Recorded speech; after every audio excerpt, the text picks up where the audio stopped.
Honey, you better come down here. There's a strange sound in the basement.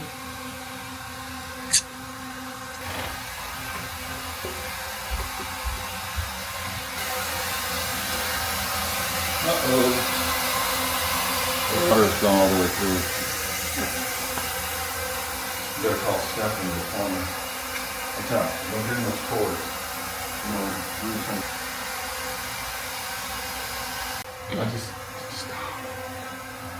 I turned it off because... That carpet's wet. Well, hot water heater is out. Called the plumber to come. Man, home ownership sometimes is fun stuff, isn't it? Oh well. Well, have a seat. It's time to wait on the plumber. Ouch. What do you think you okay? Yeah, I'm good. What do you think it is? The water tank's out. Is it a hot water heater or a valve? I don't know. I'm a preacher, an author, and a podcaster. Plumbing is my weak point. I'm just trying to think all the things that this could possibly be, and I probably don't have the answers because I'm not a plumber either. You can use critical thinking in a simple task like plumbing if you just don't have all the knowledge. Because one of the most primary things you have to have is knowledge. So we're going to talk about critical thinking today, and the reason I find this important, it doesn't just go with the norm. It doesn't go with the standard answer. It goes, hey, wait a minute, there might be a better way to do this, or I can look at a scenario and make it work for me in a more productive way. So we came up with 3 basic thoughts. We don't have to think anymore. We live in these power structures that does not want change. And critical thinking, analytical thinking requires time and ultimately will require change.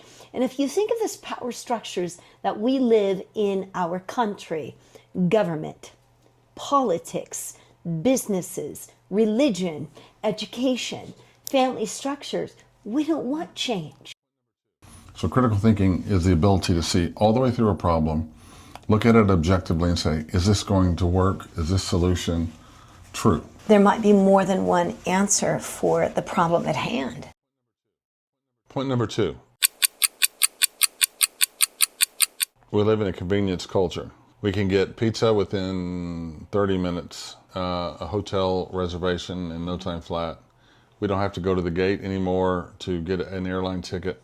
We have thousands and thousands of channels. So most of us are kind of in a place where we don't really have to think anymore because it's readily available. Oh, everything is readily available. Everything else to think for you, your brain will not problem solve. Your brain will not see opportunities, and you will not seek possibilities. Since the culture has changed into technology, and particularly in this day and age, just in the last 12 months, we use AI for everything. So we no longer... So AI critically thinks for us. It critically thinks for us, and so we get dependent upon that. Our brain gets out of condition. In other words, the reason we don't have critical thinking in this day and age is because we fail to think. We don't have a brain that's conditioned to think because we allow something else to think for us. Number 3. We no longer live in a knowledge-seeking society. It's now more of an information society because you can get information on just about anything that you possibly want to know about. So we have things like Google. We're overloaded with information. And if you're overloaded with information, you don't want to change any kind of thinking system. And that is very important. Again, we're following that systematic issue that we have. Well, I mean, I think if you live with your face in a phone, there's no critical thinking there. I wonder how many people could change a tire if they had to. I wonder how many people would know what to do to change a tire if they have to. Did I ever tell you the story about when I was going to teach my daughter how to change a tire? I said, let me teach you how to do this. So I'm so focused on showing her the steps that I don't notice that we're on an incline. and I didn't put a block behind the tire. Ruh-roh. So as I had the car jacked up to teach her, I see the jack going, and all I could say was, get back. As the jack falls, and the tire went flat, I was just showing her, as the jack falls back, I went, that is what you don't do. I just wanted to show you that's what you don't do. Well, if you ask me, I would not be able to change a tire because I hire people to change tires. Okay, Why what are you would going to I do if you're in the middle of nowhere and you don't have someone to hire? Then I would read the book. Number 4, overcoming self-limitation, limiting beliefs to where I can only do this and I can't go any further. Mm-hmm. So I tell the story about being 60 and I'm too old to run now, so I'm going to have to go get on a bicycle. And I'm out walking the trail one day thinking, gosh, I loved to run back in the day. And a 75-year-old woman ran past me. And it just blew out my mind. My mind just went, whoa, wait a minute, hang on. There is a solution. The solution is we have to start thinking. We have to start thinking on our own without being led by something or someone. Yep. And we have to start conditioning our thinking.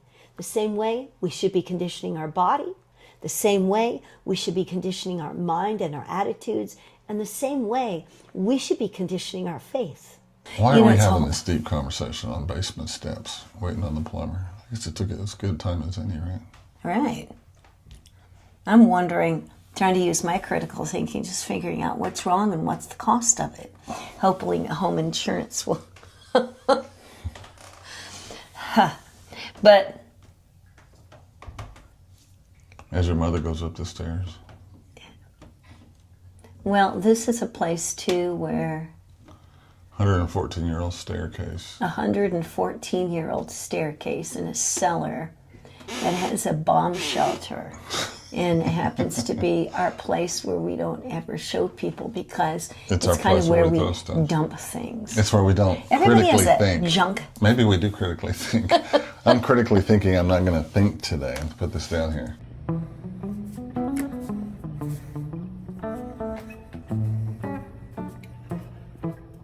And there it is. Brand new water heater.